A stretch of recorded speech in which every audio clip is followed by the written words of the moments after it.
What's going on, everybody? This is the TheGameHuntah channel with another episode of Rival Kingdoms. Today we're going to be talking about Lyris. Yes, another common Asian that you're going to see at the beginning of the game. Really powerful and with the power of lightning. That's the difference between Lyris and Zurich. Zurich is fire, Lyris is lightning. As you can see in the background, it looks really cool, right? Alright, so let's take a look. So the defensive ability of Lyris when she's inside a spell tower is the Arc Lightning.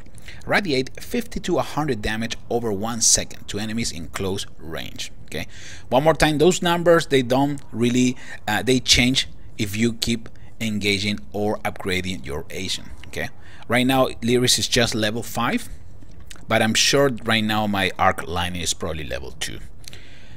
The most basic ability of Lyris is Lightning Bolt. Calls down a bolt of lightning, dealing 85 to 92 damage to a single target. The first time Lightning Bolt strikes a target, it takes an additional 44 to 47 damage. Quite powerful if you ask me. The second ability, which is probably one that I love the most, is the Overload. Allies move and attack 40% faster for 5.5 seconds. Super useful ability if you use, for example, Maulers or Paladins, right?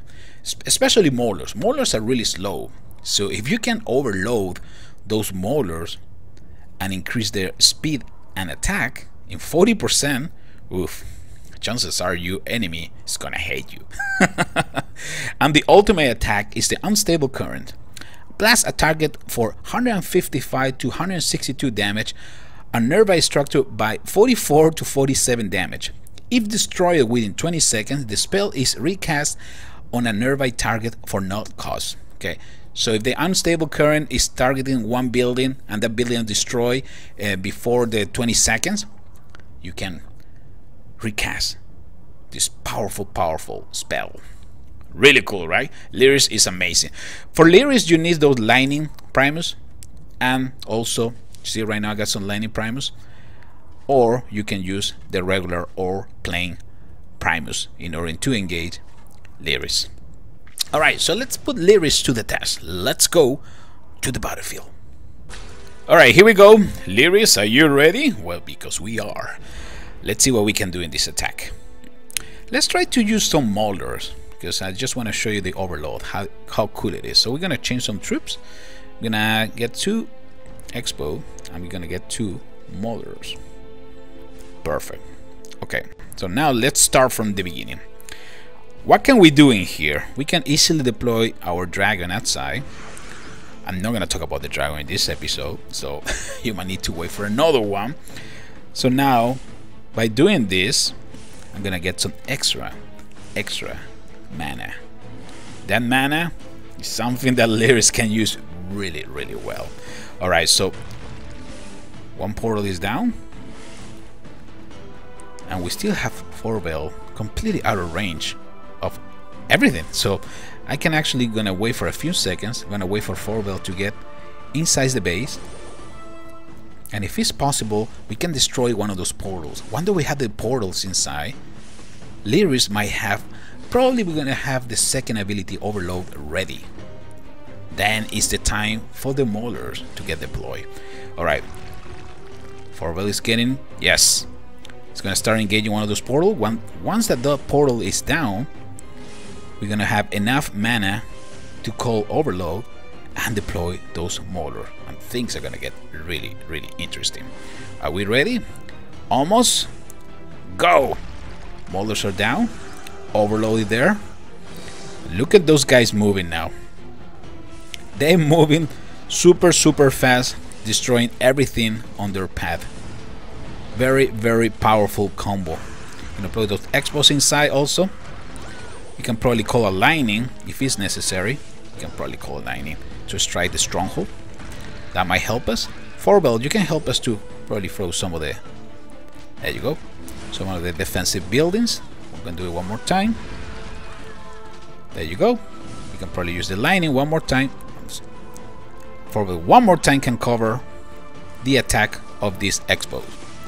Perfect. Now that it's down, we can use the unstable current. We can probably use against that catapult.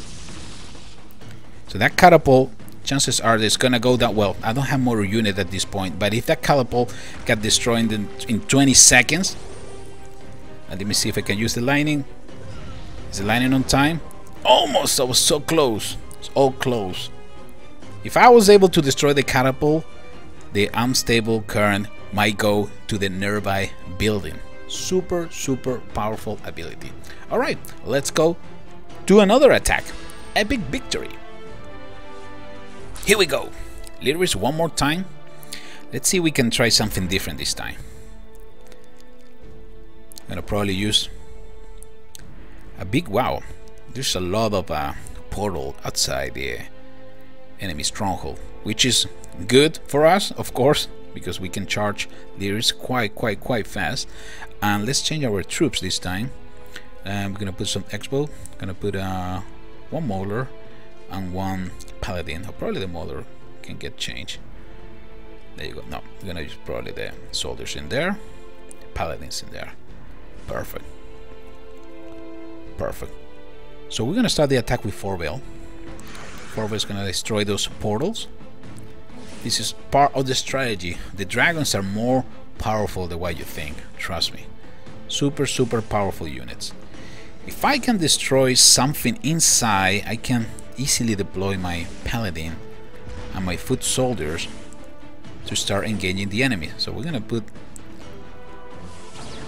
there you go, lightning bolt to the spell tower.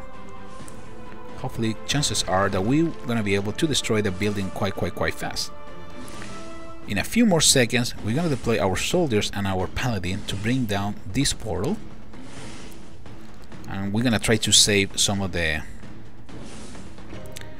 mana that we have. There you go.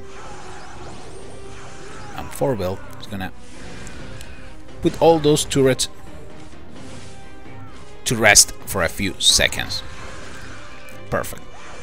Now we're gonna destroy the wall. Wall is down. Let's overload our troops so they can move faster. Perfect. Look at the defensive buildings going down super fast. That stronghold doesn't stand a chance because with the increase of speed of my troops, wow, chances are that you won't be able to survive for too long. Super powerful Asian. One more time. It's all about getting familiar to use the abilities. You cannot really use all the Asians the same way because of the abilities. Some of them are more offensive, some of them are more supportive. So depending of the Asian that you choose, well, you need to come up with a special strategy. With Lyris, it's a really well balanced common Asian, so it's quite simple to master at the beginning. And the good news is that Lyris is going to be probably one of your first Asians in the game. I hope you guys enjoyed this episode of Rival Kingdom. This is TheGameHuntah signing off. I'll see you in the next one. Take care, everybody.